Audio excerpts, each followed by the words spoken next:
nosso programa de hoje é sobre a história do traste.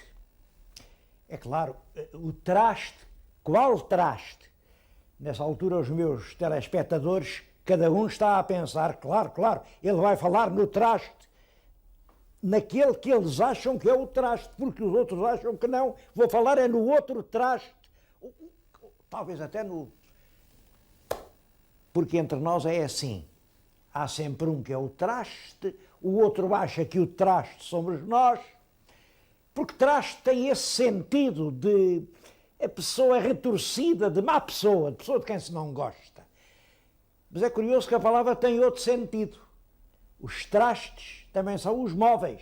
Diz-se andar com os trastes às costas, no sentido de andar a fazer mudanças. Os trastes. Também se diz os tarecos. Os tarecos. Não sei a explicação desse sentido da palavra, mas é verdade que a palavra traste tem o sentido de objeto de mobiliário. E é exatamente destes trastes que eu vou falar. E vou-lhes falar num lugar que é o melhor para em Portugal falar de mobiliário. No Museu da Fundação Ricardo Espírito Santo Silva. Fica aqui no coração da Alfama e quem quiser saber alguma coisa da história da mobília em Portugal, é aqui que se deve dirigir.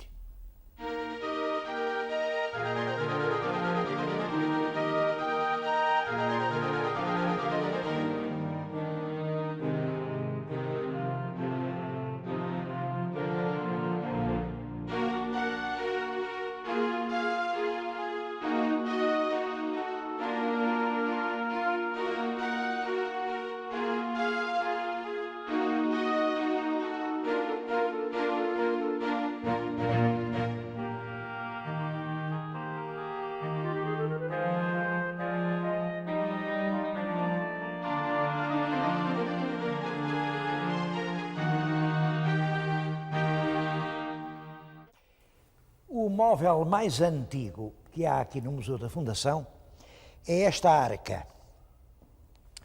É dos fins do século XVI. Bom, isto não significa que antes do século XVI não houvesse móveis. Em todo caso, é no século XVI que em Portugal aparece uma produção de móveis de grande nível artístico. E isso tem duas explicações que convergem. Primeiro é as matérias-primas, as madeiras. Como sabem, os portugueses da Índia, do Brasil, mandavam mercadorias para Lisboa e mandavam-nas em grandes caixas. Hoje a palavra mais certa seria até contentores, porque eram realmente caixões grandes. E eles aproveitavam madeiras de grande valor, madeiras exóticas de grande valor, o pau-santo, a câmbala, a teca, e com essas pranchas que eram muito bonitas, ainda hoje, um bocado de pau-santo é uma beleza, só o olhar para aquilo fascina. Por outro lado, são madeiras fáceis de trabalhar e de grande duração. É essa madeira por um lado. Por outro, é a imitação, não é a imitação, mas é realmente a inspiração que vem de certos modelos de móveis que eles viam na Índia. É assim que nasce um gosto de mobiliário que é o gosto indo-português. É depois do século XVI e, portanto, ligado aos descobrimentos que aparece o mobiliário português. E já que lhes falo de descobrimentos, queria falar nesta tapeçaria. É uma tapeçaria flamenga, de Tournai, de uma série que é encomendada pelo rei Dom Manuel I para comemorar a chegada dos portugueses à Índia por uma via marítima. É uma tapeçaria cujo tema são realmente animais orientais, são as girafas, vêem-se os navios da descoberta e está muito bem aqui porque é realmente o descobrimento que marca o início do móvel propriamente português. Isto é um móvel indo-português. Diz-se indo-português porque, por um lado, é português. Corresponde a um tipo de móvel que se usava em Portugal, mas todo o gosto é asiático. É executado por artistas indianos. O móvel chama-se um contador. Contador porque isto servia para fazer contas. A história dos contadores é muito curiosa. Inicialmente é apenas uma caixa, é uma mala, tem pegas laterais, uma mala que se carrega a dorso das mulas e que o mercador leva para toda a parte. Leva de cidade em cidade, leva nas feiras. É aqui que ele tem as moedas dos vários países, tem os documentos, faz os câmbios e anda em cima da mula. Naturalmente, quando chega à casa, descarrega a mala e coloca sobre um banco. Um banco, a parte de baixo é o banco que tem em cima as contas. Devo-lhe dizer que é deste banco que vem a palavra moderna banco, no sentido de estabelecimento de crédito. O sítio onde a gente vai, enfim, receber e pagar. O banco vem daqui, do local onde o mercador colocava a arca dos seus negócios. Quanto à decoração, reparem até que ponto ela é minuciosa e perfeita. É marfim, são incrustações de marfim colocadas sobre madeiras exóticas, com uma ferragem também oriental, muito fina, e tudo isto produzia um efeito deslumbrante. As esculturas dos pés são divindades asiáticas, relativas a deusas nativas que guardavam os segredos e os tesouros da água. E tudo isto tem realmente uma beleza inconfundível. Um outro contador, este, é uma peça com muito encanto. Estes olhos que espreitam são os olhos do tigre de Bengala. Já não há tigres senão nos contadores, mas tem uma coisa muito curiosa. Nos puxadores vê-se ainda a cruz de Cristo. As épocas de melhor produção do mobiliário português são o século XVII e o século XVIII. Pertencem ao século XVIII, concretamente é do reinado de Dom João V, vemos aqui o Dom João V. Pertencem móveis como esta admirável escrivaninha, ou como esta cadeira, ou aquela cômoda, aquele oratório, ou essa mesa caprichosa. É uma mesa que tem 4 aplicações. Servia de mesa de jogo, servia de mesa de encostar, servia de tocador. 4 aplicações, uma mesa engenhosa. Os autores do mobiliário raramente os assinavam. Era um trabalho anónimo. A primeira peça assinada que existe neste museu é esta pequena mesa, que realmente é uma obra-prima. O autor quis que soubéssemos o seu nome e colou uma etiqueta em que diz: João Aniceto Raposo me fez ao Loreto, Lisboa. É uma peça contemporânea das invasões francesas. Exatamente por esta altura, a arte do mobiliário entra numa fase de decadência. As decadências na história nacional sentem-se diretamente, como num termómetro, na arte do móvel e do lar.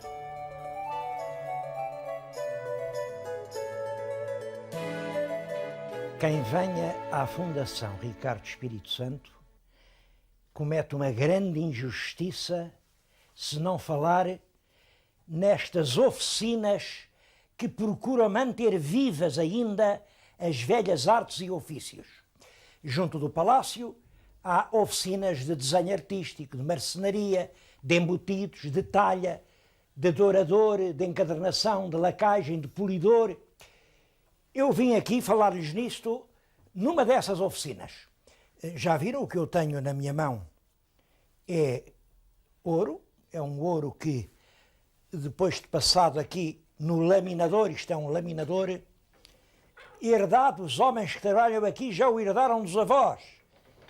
E a barra transforma-se numa folha mais fina, que depois é batida, se transforma noutra ainda mais fina e acaba por dar aquela película subtil que se aplica nas lombadas nos livros, nos objetos dourados, enfim, com que trabalham os douradores. Isto é assim para os dourados, é assim para muitas outras artes, aquelas artes antigas que estavam a morrer e que a Fundação Ricardo Espírito Santo Silva pretende conservar vivas numa aspiração de não deixar morrer o que era realmente a nossa qualidade. Bom, naturalmente que o que pode manter vivas estas artes não são as atividades dos mecenas. É realmente um elemento ativo e atual. É o mercado. Ainda hoje se continuam a fazer móveis por todo o país, ainda hoje há artes decorativas e é sobre isso que vamos falar já a seguir. Ainda hoje se fazem muitos móveis em Portugal. Pode-se falar numa indústria do móvel e até talvez se possa falar e se deva falar numa arte do móvel. Pegar assim num bocado de madeira como este, isto é um bocado de nogueira, e transformá-la nisto, isto não é só indústria, é arte. Tudo isto é feito à mão, é com o ferro que vai vazando a madeira e faz este ornato. Eu estou-lhes a mostrar isto como um simples exemplo, porque qualquer móvel, está aqui outro pedaço de talha, isto é uma talha de tipo Renascença, é feita agora, estou a falar-lhes numa fábrica nos arredores de Braga. Portanto, uma indústria ou uma arte, e que não julguem que é assim uma coisa insignificante. No nosso país há cerca de 3.500 empresas. 3.500 empresas do mobiliário. Empregam perto de 75 mil trabalhadores, quer dizer, são pequenas empresas, em que o chefe da empresa é muitas vezes ele próprio, o pessoal, ele, os filhos, as sobrinhas, os amigos. Esta é a pequena empresa de dimensão humana e isso não é assim despiciando. Estou a falar-lhes em números do ano passado, isto deu perto de 150 milhões de contos de produto fabricado. Isto é muito importante, é evidente, num país que está na situação em que nós estamos. Ter uma indústria que ocupa 3.500 empresas, em que, portanto, há 3.500 patrões, e que dá 150 milhões de contos, isto é muito importante. E estou-lhes a falar nisto porque isto é muito importante, mas está ameaçado. Os fabricantes queixam-se de que eles fazem os móveis, mas os móveis não se vendem. O que se vende é um outro tipo de móvel, um móvel que vem de fora, importado, muito mais feio. Bom, agora vou-lhes contar uma história. Acho que já repararam que lhes estou aqui a falar junto de uma lindíssima cama de embutidos. É uma cópia das camas da época da Rainha Dona Maria, e ela está aqui porque uma família aqui do Minho tinha uma mobília deste gosto. Achou que não queria, estava farta, queria antes uma coisa com mais dourados, com mais brilhantes, com mais coisas, e comprou uma mobília nova, mas com uma condição. Vocês têm que lá ficar com esta que é velha. Bom, a empresa realmente vendeu-lhe a mobília e não teve coragem para mandar partir esta, e fez bem, porque esta é que é boa, a outra é que é má. E porquê é que eu conto isto? É porque esta situação não é pontual. Há milhares de pessoas que estão a fazer isto, trocar o melhor pelo pior. O melhor pelo pior porquê? É porque lhes não ensinaram a conhecer o melhor.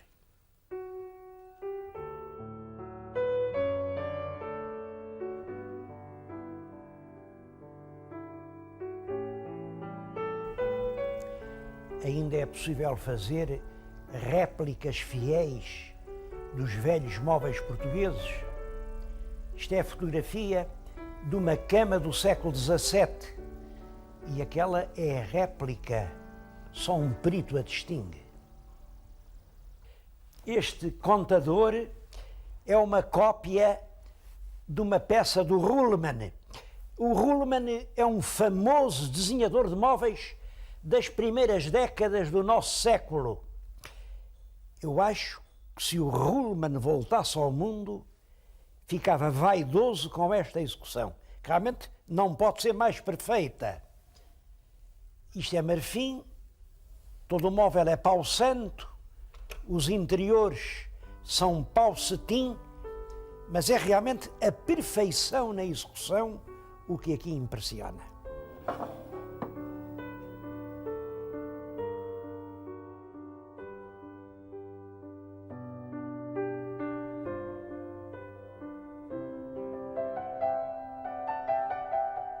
Naturalmente que este tipo de trabalho, que é inteiramente manual, é feito peça a peça. Bom, isto não se podem fazer grandes quantidades. É uma coisa que demora a fazer, vende-se pouco e, portanto, realmente não está de acordo com as leis deste nosso mundo. Tudo depressa, tudo em série.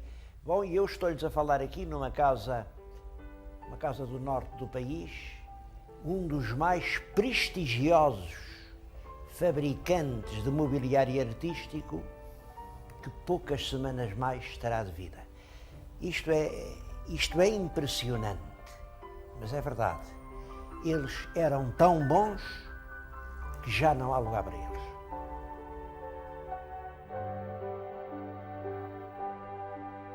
Ainda hoje é importante em Portugal a fabricação de móveis. Eu estou a falar-lhes em Paços de Ferreira. E aqui em Paços de Ferreira há um certo orgulho local. Dizem Paços de Ferreira, capital do móvel.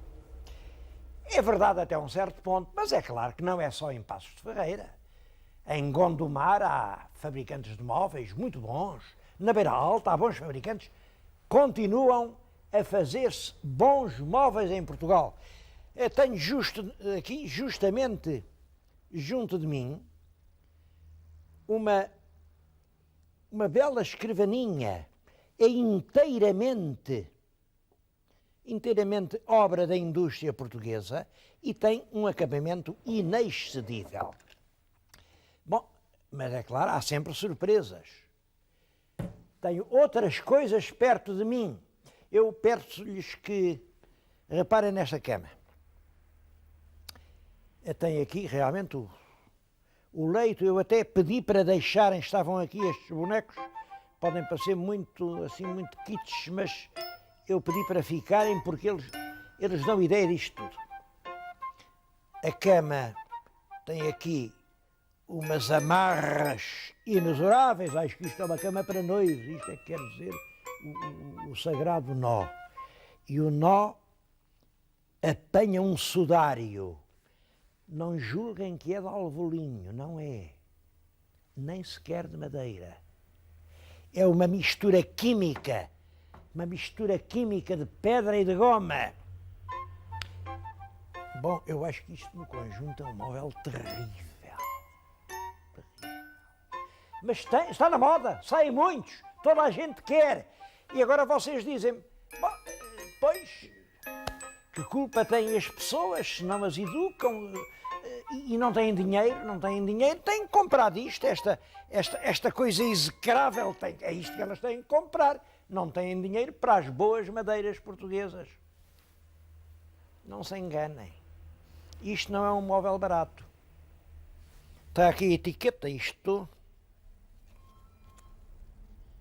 Bom, isto custa 1470 contos. Em todo caso, as pessoas preferem este tipo de mobiliário. Isto não é português. Isto vem do outro lado da fronteira. E está a entrar muito mobiliário estrangeiro. Estou-lhes a mostrar uma cama, mas podia mostrar-lhes uma casa de jantar.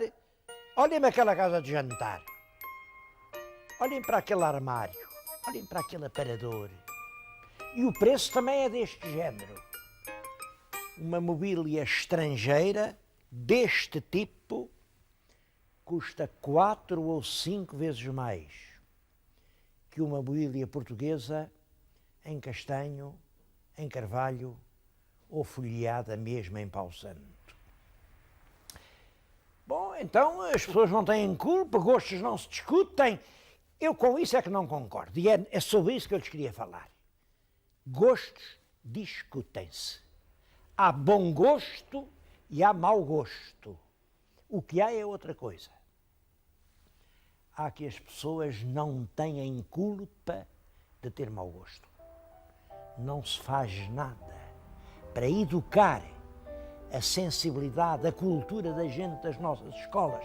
Por exemplo, em todos os nossos programas de primário, secundário, superior, onde é que se fala dessa realidade que eu lhes mostrei há bocadinho, que é o mobiliário português? Esta região de Passos de Ferreira também está impregnada de história. Tem monumentos, vejam só, este é o Mosteiro de Ferreira, vejam que beleza.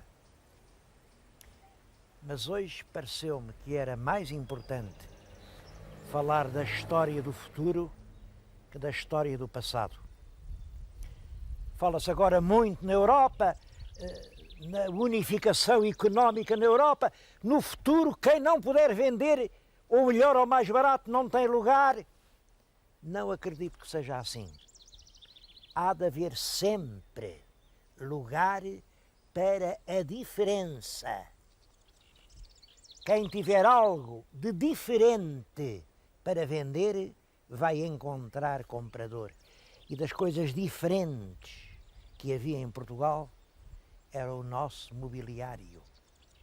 Era algo que devíamos ter cultivado, em vez de deixar assim, tristemente, agonizar.